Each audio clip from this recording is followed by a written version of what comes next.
Well, hello there, you're watching the Press Preview, a first look at what is on the front pages. Time to see what's making the headlines then, with the journalist and broadcaster Jenny Kleeman and the PR consultant Alex Dean. Fabulous to see both of you. And welcome, Alex, your first go back in the studio. Thank you very much. Good to be back. Several years, we think, don't we?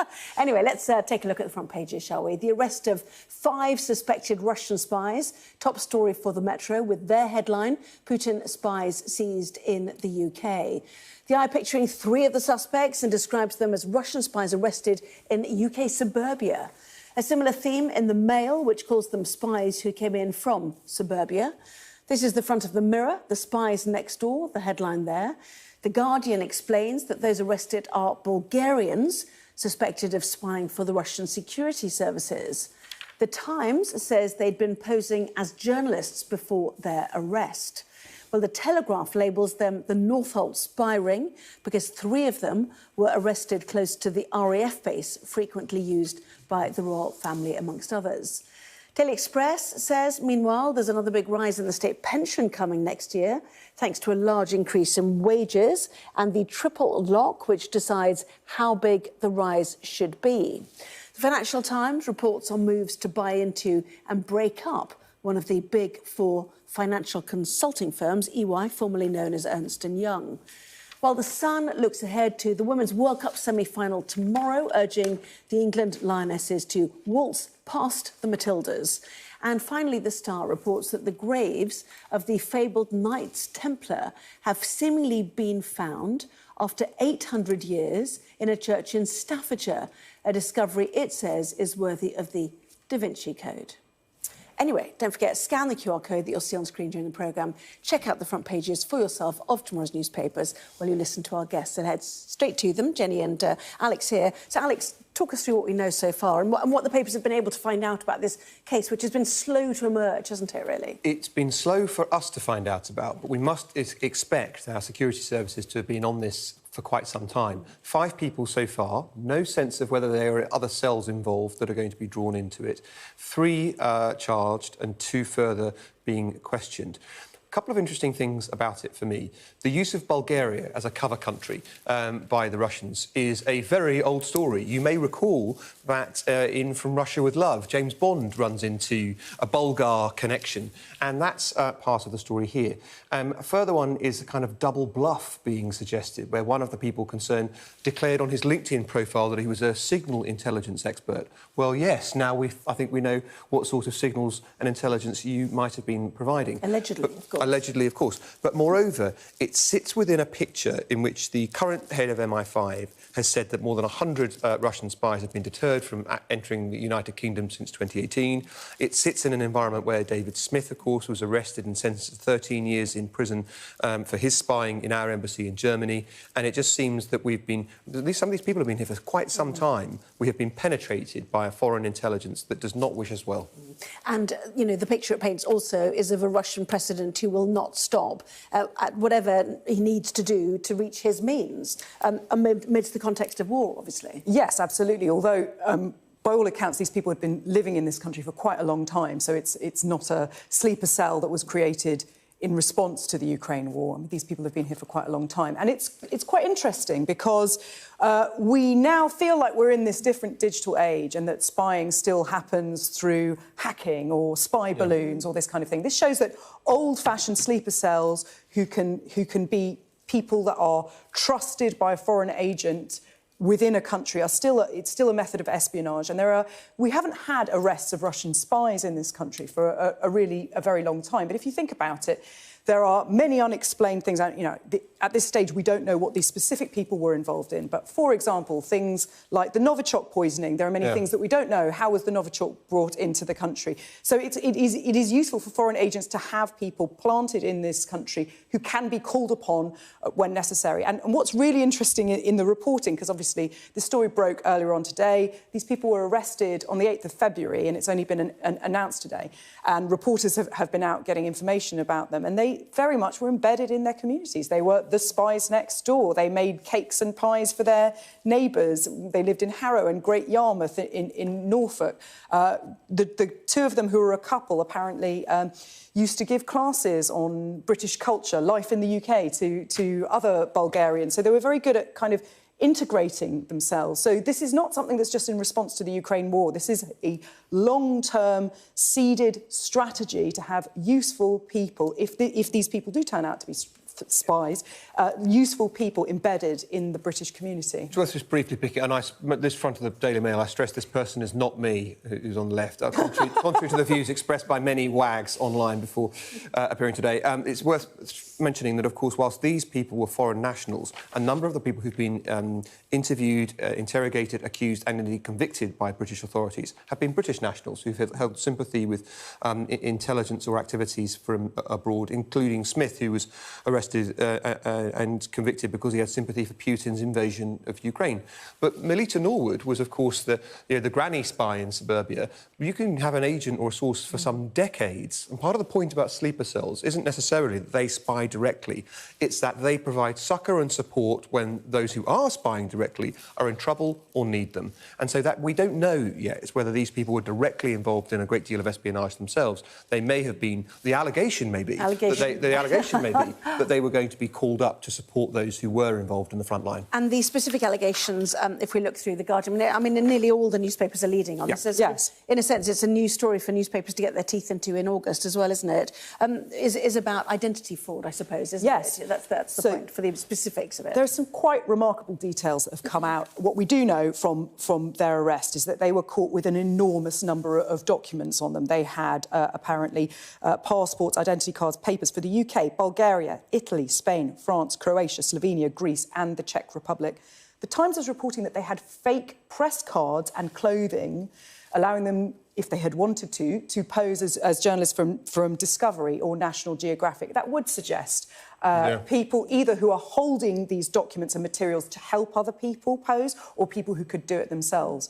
But this is sophisticated stuff. This is not, one or two phony documents. This is a systematic state-sponsored thing. To have so many documents, not just from states, but also from broadcasters. Drawing out that detail about posing as that which they were not, as journalists, it's also reported that they didn't just do that in the United Kingdom. The same people are accused of doing that abroad, from the UK, using us as a base to spy on friendly countries like Germany.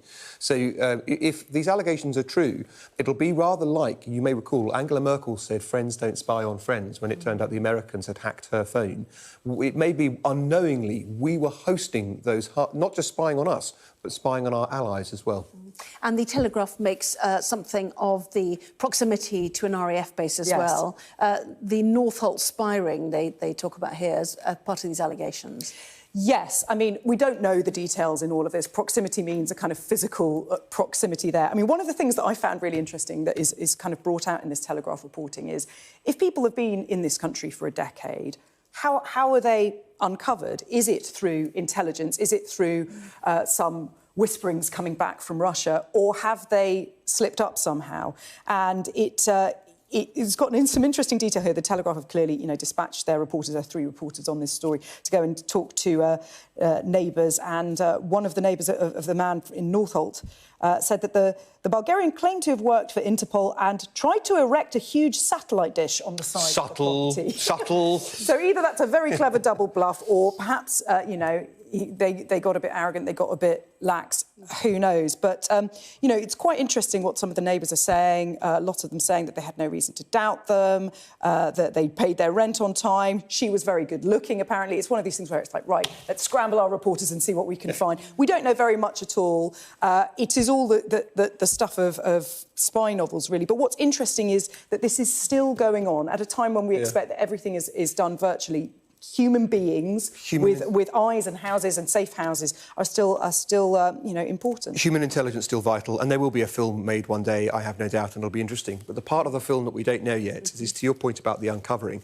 And normally it's either a stroke of good luck, or despite the hard work of our intelligence services, it's a stroke of good luck in catching somebody, or it's because somebody has grasped. It's because somebody internally has said within the Russian system, Britain, you're being spied upon, and you might start looking at these people. And if that's the case, I hope the person who put their hand up is safe and secure tonight. Because one thing we do know is that Putin does not tolerate any kind of dissent.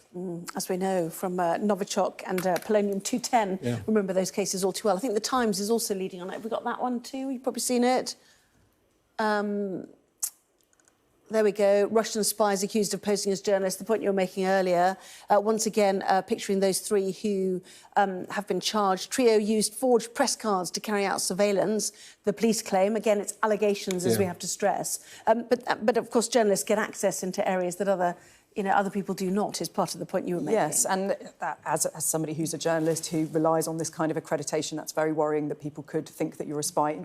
Quite often you go to certain countries and people assume if you're a journalist you are a spy. This kind of thing won't help. But this reporting suggesting, from what the Times has heard from the police, that these are not people who are holding documents for other people. These are people who are using the documents themselves to get intelligence. Yeah, that's right. And I suppose one other thing to add about their circumstances is that traditionally within espionage, one sleeper cell or one cell doesn't know about the activities of another. So you're not likely to get that much useful intelligence from these people about ones we haven't discovered yet, which will always leave us guessing the known unknown. Who else is there in Britain? If we've caught these people, is it the case that we've found 100% of the spies? That would seem unlikely, wouldn't it? And therefore you don't know how many others there are alongside them. That's the thing. In the front of the Mirror says the spies next door, and that's the thing is, look at your neighbours closely tonight, as the Mirror is saying. You never know. I'm sure they were mostly fine. Anyway, lots more stuff to come in the next part of our programme, including the very latest on the new allegations against Donald Trump. That and more after this.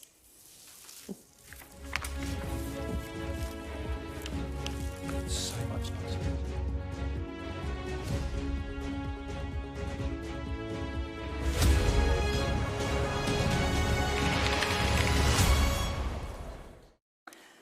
Welcome back. You are watching the press preview with me once again, the journalist and broadcaster Jenny Kleeman and the PR consultant Alex Dean. Welcome back to both of you. Let's turn to Trump, shall we? We've moved through allegations concerning Putin, effectively. Now on to Trump. It's like the old mood music, isn't it?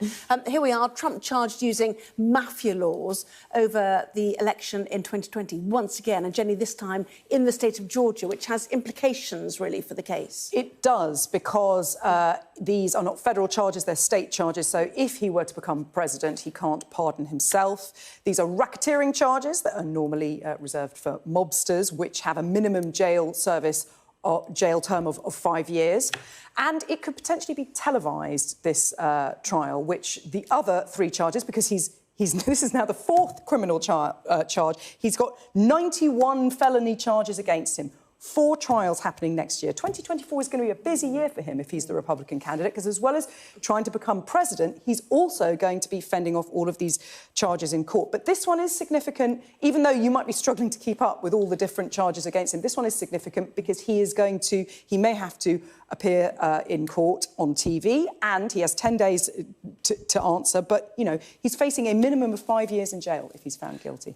Of course, no matter who the defendant is, no court will convict you in absentia because you're busy defending yourself in another court. So realistically, he can't get through, he can't be the subject of all these trials before you get to the next election. One thing everyone agrees on is that if you're going to do this properly, it's going to take time to go through evidentiary processes and taking testimony and so forth. The idea of doing these 4 back-to-back and trying to get it done before November, it seems pretty much impossible to me. But even one would be clashy with things like Super Tuesday, wouldn't they? Do you know what I mean? Are you suggesting that they won't get any of them done before the election? I mean, you could certainly see at least one being resolved, but the challenge for the Trump campaign seems to be blithely dismissed, which is, well, so what then? We'll just carry on. Jenny is right. The Georgia case is different in kind because it's one that he wouldn't have the prospect of directly being able to pardon himself. There is a pardoning procedure, but it's by a panel that would be in Georgia and can't exercise its powers until you've served a portion of your sentence. So it's the least attractive one for him to get convicted on. People will naturally look at this and think the federal charges are the most serious and significant. Actually, it could be the Georgia one that's most challenging for the Trump campaign. But it is worth thinking about the fact that, traditionally at least, state-level charges would give way to federal charges in the kind of precedence of batting order. So if you faced a traditionally more serious federal charge, that might get heard first. I think Trump's critics would rather like the Georgian one to be taking prominence, given the severity of the potential outcome for him. Yes, and a 98-page indictment, very detailed, complex. One described the federal or the Washington indictment we had only recently as sort of a bit like Hemingway, pithy and short. Yes. And this one is a bit like War and Peace. More It's narrative. complex. It's more narrative. More yeah. narrative. There's so much to go into. Yeah, the FT on the front page as well. Lots of people talking about this woman we see here, that she's a Democrat, that it's politicised, etc., etc. Which is, of course, what Donald Trump has said. He's always said that this is a witch hunt. Each of these charges is always a witch hunt, which is strange because every time he's indicted, his poll ratings go up. So if it's a witch hunt, it is not one that works very well. It doesn't, it emboldens his base. And again, I think, as somebody who loves the United States and who cares a lot about geopolitics, it's so depressing for me that there seems to be no way for the Republicans to find someone better that their base is going to go for than somebody who's facing so many charges and bringing the country into so much disrepute. Look, I do point out, just gently, that the candidate for president, past serving president, is entitled as much to the presumption of innocence as the supposed Russian spooks we just spent the first half of the programme discussing. But yes, he is. What I will concede is that he, just taking his behaviour on air, which I'm entitled to judge entirely, I thought he behaved disgracefully after the result of the last election. And I therefore think, whether he's convicted of any of these things or not, we are as entitled as anyone else to say, as great friends of America, like you, I love the country, is this contest the best that the Americans can do? For perhaps the most important job in perhaps the most important country in the world, is it really right that Joe Biden, who cannot now finish a sentence, is going to face Donald Trump, who may get many sentences? Is that really what we're going to... thank you. Is that really what we're going to have on offer? And they're both going to be in time on that. Fighting all of this, and they're both old, and, God help planet Earth if this is what the leaders of the free world are fighting over and about. Yeah. OK, should we get a bit of football, which I know is your favourite subject, both of you. But anyway, all eyes, obviously... I'm keen on the football. OK, right, OK. Well, I'm not sure. Jenny... Well, I'm like, yay, English women, go for it. I know they're in the semi-finals tomorrow, big rivalry between Australia and England. There you go. That's the limit of my knowledge. Full stop. Well, let me say something different to that, which is that having spent quite some time in Australia, the ferocity of the Australian support base is not to be underestimated. And one of the things that is rightly pointed out by those who so strongly want to support the growth of the English game, in the English women's game, is that they just don't draw the same kinds of crowds in week-to-week competitions in the UK competitions, in English competition, as the men's game. So our women have not been exposed to quite the same... Of course, they did fantastically in the Euros, but they haven't walked into a stadium of 80,000 people baying for their blood in the way that they are about to. Talk about an 11th, 12th, 13th person on the pitch for the Australians. That's quite a significant contribution. Yeah, won't make any difference at all, will it? I hope not. I hope not. Anyway, it's a morning game, so we can watch, which is good. Often there at this time of night, and you sit there trying to watch it on a small telly. But anyway, we will look forward to watching that and look forward to seeing you shortly as well, both of you. Jenny, Alex, thank you very much indeed for now.